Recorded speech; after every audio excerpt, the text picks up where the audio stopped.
that's amazing. Something like that. And when I talk about what an amazing career you've had, all the books that you've worked on. I mean, most people know you from Sandman, and then there's your own Scary Godmother, Wonder Woman, most recently Beast of Burden, which is, man, that is absolutely beautiful. Thank you. I mean, Thank you very much. It's like just looking at your work, it's one thing to improve as you go, because of course you learn more things, but you keep trying new stuff. And you mentioned lately you've been influenced by manga. When I did I've always loved manga, and I liked it when Rick at One Stop Comics was getting manga-y stuff, and I've always liked Japanese animation. When Rick was getting stuff that was just comics that Captain Harlock, it was like stuff based on Japanese animation, but it wasn't necessarily anything that was translated. So it's like I'd watch these movies and they would be in Japanese, and I would get anything that kind of looked like that, and it was just like really cool. You could only get it at like science fiction conventions, or maybe a random comic convention might have some of that stuff. So to me, it felt very cool to have that. So I've liked that for a very long time. When the big manga boom happened, I was happy that I would finally be able to read so many things that I had actually liked for a long time. And when like Marvel had done Akira, it's like to see a film is one thing, but to realize that maybe it's like 10 giant volumes of a story, and that how their storytelling is so different than our storytelling. So at one point I got asked by Vertigo to do a manga based on Sandman, and I guess Neil had been asked for a very long time to do a manga based on Sandman, but he said he didn't know enough about manga, and so he didn't feel comfortable doing it. And they said, well, writing it, and he said, well, would there be anybody that you would feel comfortable to have write this story, because we really want to put some of these out? And he mentioned my name right off the bat. And actually somebody at like a book, like one of the buyers for Barnes & Noble or Borders, I forget which one, also was coming to Vertigo asking for this type of material, saying, we are selling this, you should be having this, and we think you should put it out. And they said, well, we're working on it, we'd like to have some of this done. And they mentioned my name too as somebody that they thought would be able to do it. So then they finally called me and they asked me, can you do this? And I went, sure, why not? And then I got off the phone and was like, oh my God, I hope I can do that. It's like, I hope I can pull that off, because they wanted something of that size and scope. So it was like 192 pages of a single story, and they went, do you want to make a story up? And I was like, I'm not comfortable doing that. I said, I can make up a new story that takes place in between the panels of a story that is one of my favorite Sandman stories, because I think it works best for what shoujo manga is all about. It's like family relationships, a lot of drama, it's kind of a bit girl centric. It's got that whole nada, like love lost, dream is perfect for manga. I think he's a character that's kind of right for that. And so I did a lot of research. I read tons of manga. I looked at lots of manga that was not translated to see what is it that I, as a Western person, can figure out about the intense symbolism that's in so many manga comics. Like in girls' comics especially, there's floral symbolism, and the way certain things are rendered means a certain thing. So it's not just like basic storytelling. It hits you on an emotional level. And the Japanese, of course, have grown up with it, so it means something to them from the moment they start reading it. But what can I incorporate into the storytelling that I'm doing and not get it wrong? Because I don't want to, be presumptuous and say I know what this is all about. So I only, like, anytime something hit me in a certain way, I made sure I took note of it and wrote it down, and then did research about it, or asked people who I knew that read manga their whole lives, like Japanese friends. Is this what this means? This is the feeling I get when I read this. And they would tell me, and I was dead on for like six or seven things. And I said, these are the only ones that I'm going to use, because if it hits me that way, I know I'm incorporating it. Yeah. And I'd ask them as well, like my friend Kikumi, I asked, well, what does all this kind of stuff mean? And I would point to certain things, and she would not be able to tell me. She was like, it's something that it just is a feeling, and I don't know how to explain it to you as an American, or like what it would mean to you as an American. So I was like, okay, well, I'm not going to use that one. Sure. I'm just going to avoid that completely. So that was something I incorporated, but as far as approaching the whole manga thing to make it look like manga, the art school I went to, I never realized that I actually was a successful student of my art school until I did that project, because what they trained you, or what they try and train you to do at the American Academy of Art, is to get whatever job comes along, because you're an illustrator. And it's back in the day, it's not like we're training you to do this one style. If you have one huge style that's your style, of course they want you to market that, because maybe like you're going to be the Thomas Blackshear, or what was the guy that, Amsel, the guy that used to do wonderful movie posters before no one illustrates posters anymore. But somebody that's known for a certain style. And ad companies will come to you because of that style, because they want something that looks like this. But for the most part, you have a portfolio because you're going to go out pounding the pavement to draw the ads that are in the circular, in the newspaper, like in coupons, and or advertising, and you need to be able to do whatever it is that they need. I can do marker rendering, I can do black and white stippling, I can do this style, I can watercolor, I can do whatever, because if there's 10 guys behind you, you want to be the person that gets the check, right? Right. So when I started doing the manga stuff and I'm drawing it, and I'm like, oh my God, this is what my school taught me, because I just got the job because I'm the person that can draw the manga. And I hadn't drawn manga up until that point, but I knew what I liked about it, but it was a very difficult style to maintain. And I think that's kind of why every project that I'm on doesn't look like the project that I was on before. I mean, there's a kind of a Jill Thompson style. It's like, I would say that would be Scary Godmother, but I don't draw anything else the way I draw Scary Godmother. Right. Because that's what Scary Godmother looks like. So when I get a script and I read it, if it's not written by myself,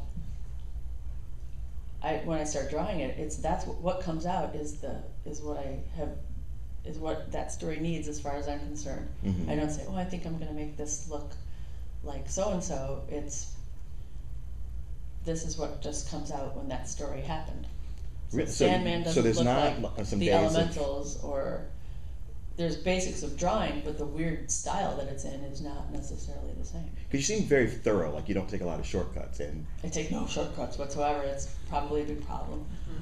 I would get more done if I took shortcuts. Well, you're very prolific as it is, so I'm curious about what your work process, like the hours and what you do when you're getting started and how you go through it. If there's someone to say it quickly, I know we're going to be out of time soon. I got to take questions. I'm a blabbermouth. If I didn't procrastinate by chatting constantly while I should be working, I would get more done. Depending on what the page is, I mean, I can get a page, like if I have to draw it and paint it, it usually takes me a day. Now sometimes my day is 5 hours long. Sometimes it's 15 hours long. Yeah. Mostly that was just for painting. Like, I like to have the thing that I'm going to paint completely drawn out before I do it. I don't very much like to start the drawing. If it's just an illustration, sure, but if it's a whole page, I don't like to have to draw the whole page and then start painting, because that might be late into the afternoon, and then I know I'm going to work late to the evening. I'd rather have it drawn out, and then, so with Scary Godmother, what I had done is I would draw the page the night before, and then I would be able to paint it, and then that way I could paint it through the day. So like from 9 until 6, I would get my painting done, and then maybe from 6 until 7 I'd sketch out the page for the next day, and then the next morning just tighten it up for what I needed to paint from, because I don't shade things in if I'm going to paint them. It's like you have a mental note of where you want color and where you want value, and then spend the whole day painting. Okay. But sometimes pages take a couple of days depending on what's on them, or the weather conditions. If it's super humid, your paper reacts differently. Sometimes you get a batch of paper that you're painting along, everything's real cool, and then there's a weird oily watermark in it that you didn't know, and there's no way you could tell. But it's ruining your whole thing, so I've had to just abandon the page and start it over and do another one the next day. So you haven't made the switch to digital, just even based on that? I don't know how to do any of that. I don't know how to use Photoshop as a tool other than to scan something. It would be easier to learn than you think. It takes time. It does, but it would be easier than you think. Plus, once you really got into it and were able to undo things easily, or paste stuff together, or not have your work ruined by a drop of water. Well, that's a watermark, and that's a good thing. Now, with Scary Godmother, you got a Cintiq you want me to have for free? I'll take anything. I'm willing to learn a new tool, no problem. But the tool that's the easiest for me to learn, it's just easy for me to paint something. Yeah. Well, if you're painting a page a day, it sounds like you got a good process going. And I like having a real tangible thing when I'm done. Sure. Which is something that to a lot of artists, I don't understand not wanting that. But I mean, I guess it's digital and they can print it out, but to me it's different. You know, it's like, I'm happy to have to take my original and scan it in and, you know, manipulate it and do other things with it and print it out and, you know, have prints or whatever that people might want, but I like having a piece of original art. And you must have thousands or tens of thousands. I have a lot. Right now my dining room table is covered with a lot of art that I just got back from a guy that was dealing in art sales for me. But yeah, I don't have anywhere to put it right now. So of all the projects you've worked on, what's been your favorite?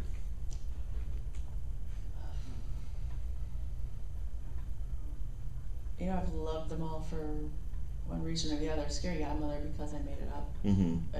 It's mine. It's me. It's right. And you've drawn it to look like you. Successful. It's like it's fun for me. But Sandman was one of the best experiences I've ever had working on a comic with another person. Finals was great too, because it was great to collaborate with him and come up with ideas, and then just he's a great writer. He's a fun guy, super talented. And working on Beasts of Burden, I love those characters, so I'm very happy that I'm working on that. I mean, I can't, you know, I know I'm leaving tons of things out, but like Scary Godmother's the first thing, and Sandman was just a breeze. Yeah. It was like the dream project, no pun intended. Well, with the little time we have left, I'm gonna see about taking some questions from the audience. Oh, here's a young man right here with a question. I'll try and just answer in a yes or no. Sir? Oh, you mean me? You said young man, I was confused. This is more or less a question than a declarative statement.